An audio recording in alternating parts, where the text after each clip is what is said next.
That night, Diana's dreams were different from any she had ever had before.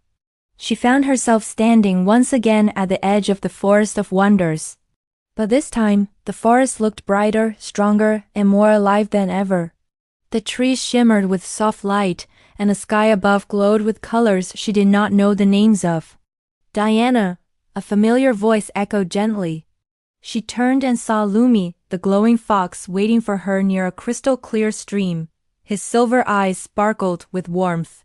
"You heard the forest calling," Lumi said. "Even in your dreams." Diana smiled.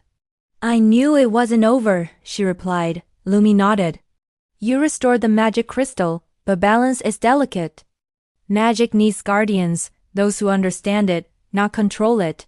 As he spoke, the water in the stream began to move, forming images. Diana saw places she had never visited before. Floating islands, hidden kingdoms beneath the roots of trees, and doors made of light locked by ancient spells. "There are other worlds connected to this forest," Lumi explained. "And not all of them are safe." Suddenly the ground trembled.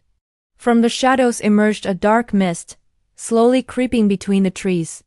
The forest lights flickered, and the air grew cold. "What is that?" Diana asked, fear tightening her chest. Lumi's expression grew serious. "That is the shadow silence. It feeds on forgotten hope." Before Diana could speak again, she woke up. Her room was quiet, morning sunlight streamed through the window. But something was different. On her bedside table lay a small crystal leaf, glowing faintly. Diana's heart skipped a beat. "It was real," she whispered.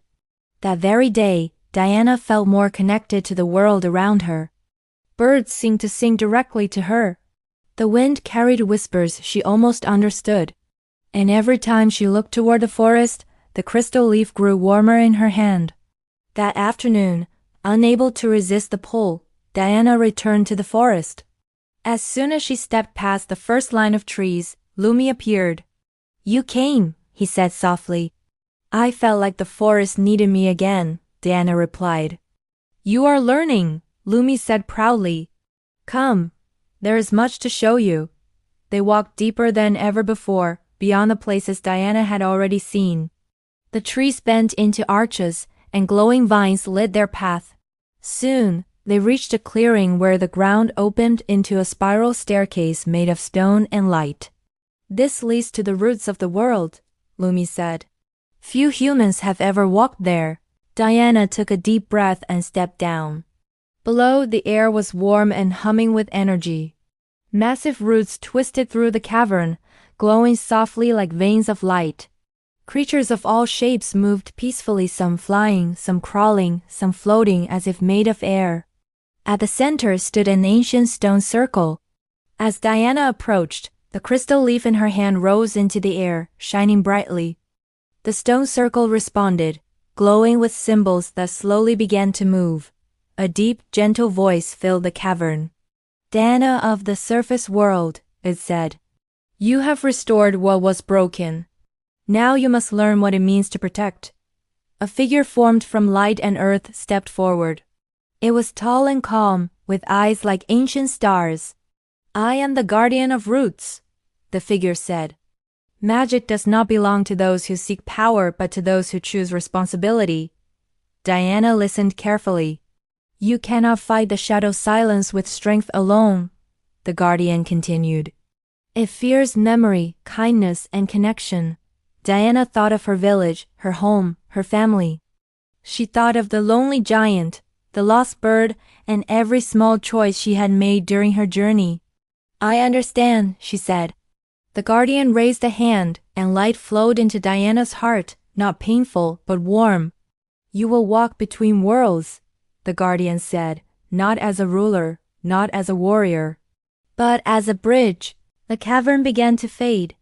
Moments later, Diana found herself once again in the forest clearing with Lumi. "You are changing," Lumi said gently. "The forest has chosen well." "But what about the shadow silence?" Diana asked.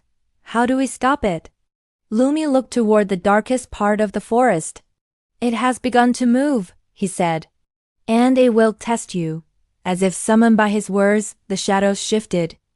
A cold wind swept through the trees and the lights dimmed. From the distance, Diana heard something new, not a roar, not a whisper, but silence itself, heavy and empty. Diana clenched her fists. "I'm scared," she admitted. Lumi placed a paw on her hand. "So am I," he said honestly. "But courage grows when shared."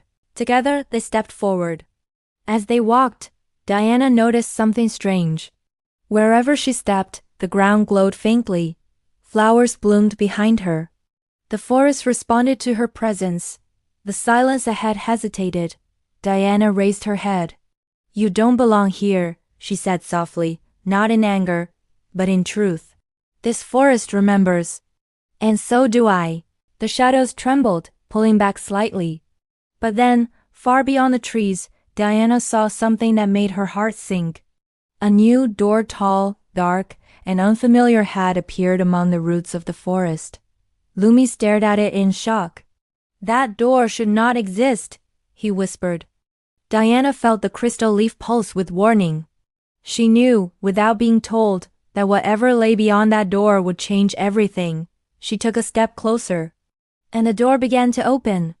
Thanks for watching, and stay tuned for the next part of Diana's journey.